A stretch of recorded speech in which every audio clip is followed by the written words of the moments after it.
जय भीम. सर्व मैत्रिणींना, ज्या आमचा सण म्हणतात अशा सर्व लाभार्थ्यांनी शांतपणे हा व्हिडिओ ऐका. मी लाभार्थी ठरवून असं म्हणते.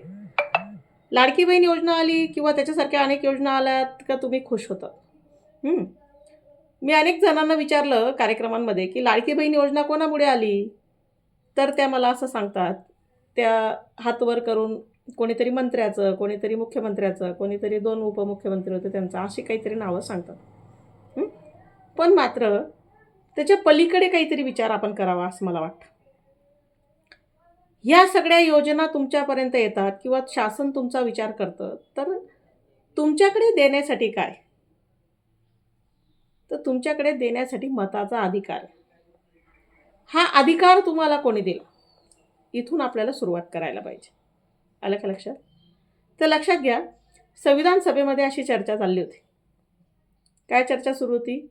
की वोटिंग कोण कोण करेल, मतदान कोण कोण करेल. मग सुरुवातीला असं काही लोकांनी असं मांडलं की फक्त उद्योगपती वोटिंग करतील, कारण त्यांना जरा जास्त समज असते. काही जण असं म्हटले की नाही नाही नाही, उद्योगपती नाही, शिकलेली माणसं करते.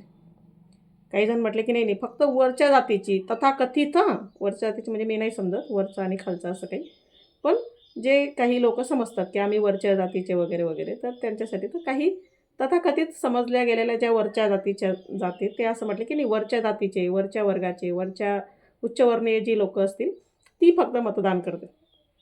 अशी चर्चा सुरू होती. शेवटी चर्चा अशी झाली की मग सर्व पुरुष वर्गांनी मतदान करायचं. पण मात्र डॉक्टर बाबासाहेब आंबेडकरांचं असं म्हणणं होतं की हा देश जेवढा पुरुषांचा तेवढा स्त्रियांचा देखील आहे. डॉक्टर बाबासाहेब आंबेडकर आणि त्यांच्यासोबत असलेली जी संविधान प्रक्रियेतली जी सगळी टीम होती, त्यांचा आग्रह असा होता तिथं असलेला की स्त्रियांना देखील मतदानाचा अधिकार असला पाहिजे. म्हणजे इतर देशातल्या स्त्रियांना मतदानाच्या अधिकारासाठी रस्त्यावर येऊन आंदोलनं करावी लागली.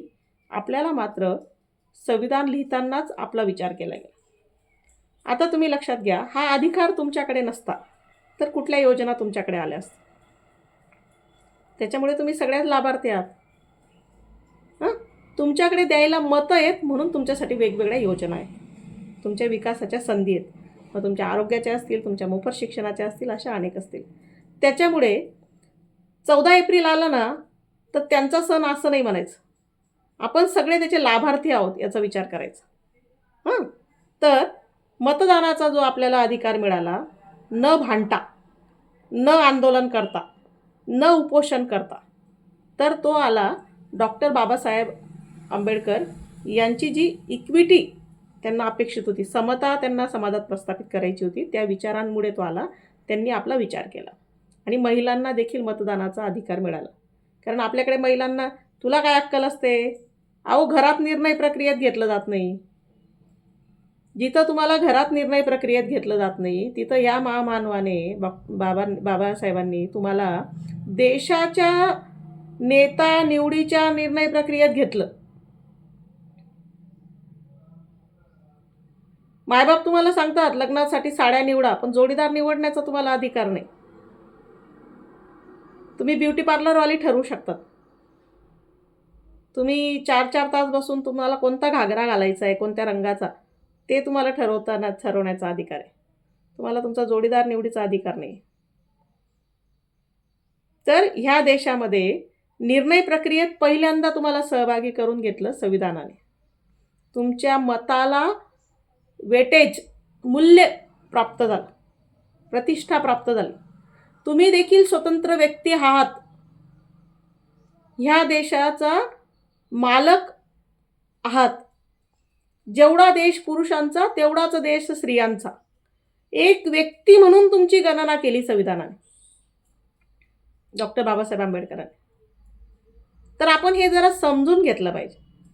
अहो, जन्माला आल्याबरोबर जिथं आपले स्वतःचे मायबाप आपल्याला परक्याचं धन म्हणून समजतात आणि दुसऱ्याच्या घरी जाणारी मुलगी म्हणून वाढवतात, ही एक दिवस दुसऱ्याच्या घरी जाणार आहे असं म्हणून वाढवतात. जिला प्रॉपर्टीतला मालक समजत नाही, सर्व मुलालाच प्रॉपर्टी संपत्ती असलेली त्यांच्याकडे ती देतात. त्याच्यासाठी कायदा करावा लागतो, जबरदस्ती करावी लागते. लादावं लागतं, नियम करावे लागतात. तेव्हा कुठं तुम्हाला आज प्रॉपर्टीतला हिस्सा मागण्याची तुमची हिंमत व्हायला लागलेली आहे. तिथं पण तुम्हाला इमोशनल केलं जातं. तर या देशाच्या या मालकी हक्क तुमच्याकडे बाबासाहेब आंबेडकरांनी दिला. केवढी मोठी गोष्ट झाली. इथं मायबाप वाढवतात आपल्याला परक्याचं धन म्हणून. मायबाप परक्याचं धन म्हणून वाढवतात, दुसऱ्याच्या घरी जाणारे म्हणून. आणि ज्याच्याकडे जातो, कामधंदा करतो, पोटाला 2 भाकरी मिळतात फक्त त्याच्या भरल्यात, तर तो नीट राहणे तर हाकलून देईल. तू दुसरीकडून आलेली, इथली नाही म्हणून तो बघत असतो. म्हणजे हे म्हणतात तू बाहेरून आलेली आहे, ते म्हणतात तू बाहेर जाणार आहे. तिथं बाबासाहेब म्हणतात तू मालक आहे या देशाचे. किती लाभार्थी आहोत आपण. तुम्ही असं त्यांचं आणि आमचं असं ऐसा नाही चलेगा बाई. आलं का लक्षात? असं चालाव नाही. हां, तर हे जरा शांतपणे समजून घ्या. तुम्हाला जेव्हा 14 एप्रिल, आता उद्या परवा 14 एप्रिल आहे डॉक्टर बाबासाहेब आंबेडकरांचा जन्मदिवस. तर अभिमानाने म्हणा जय भीम. आणि हा जो आपल्याला वोटिंगचा अधिकार त्यांनी दिला, तो अधिकार वापरताना कर्तव्य नीट पार पाडा, एवढीच तुम्हाला विनंती करेल, जेणेकरून तुमचा हा अधिकार कायम राहील. हा कोणी हिनवून घेऊ शकणार नाही. हे मोफत मिळालं आहे, पण मात्र त्याची किंमत करायला शिका. आणि पुन्हा एकदा सांगते, सर्व आपण लाभार्थी आहोत. त्याच्यामुळे आपण सगळ्यांनीच अभिमानाने म्हटलं पाहिजे जय भीम.